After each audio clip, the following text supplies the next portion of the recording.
Utilisez un poinçon et une tablette. Je vais vous montrer comment on lit du braille, de gauche à droite. Vous remarquerez que lorsque je lis, j'utilise mes deux mains. La première main lit les lettres et parcourt la ligne, alors que l'autre main sert au suivi du texte, ce qui permet au lecteur de se rendre tout de suite à la ligne suivante pour commencer à la lire.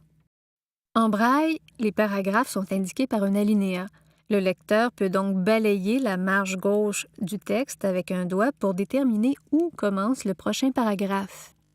Utiliser un poinçon et une tablette pour écrire en braille équivaut à utiliser un stylo et du papier pour écrire des caractères imprimés. Aucune source d'alimentation n'est requise, pas de pile. La température n'est pas un problème, vous sortez le tout de votre poche et vous écrivez en braille.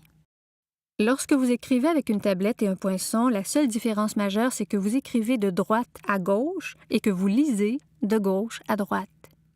Les tablettes et les poinçons sont offerts en différentes tailles. Comme décrit précédemment, l'avantage, c'est que vous pouvez les utiliser partout. L'inconvénient, c'est que vous devez embosser chacun des points de la cellule braille en appuyant avec le poinçon. Aussi, vous ne pouvez pas lire ce que vous écrivez. Pour lire ce qui est écrit, vous devez retirer la feuille de papier, la retourner et lire de gauche à droite.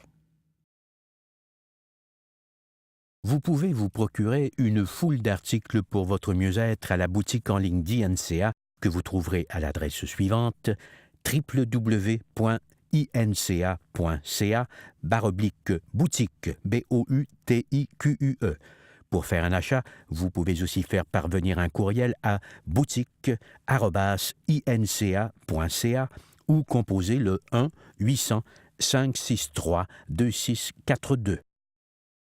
Si vous désirez obtenir plus de conseils pratiques sur la façon de vivre avec une perte de vision, nous vous invitons à visiter inca.ca ou à contacter INCA en composant le 1-800-563-2642. INCA. Voir au-delà de la perte de vision. Cette vidéo a été rendue possible grâce à une subvention à visée éducative de Novartis Pharma Canada Incorporé.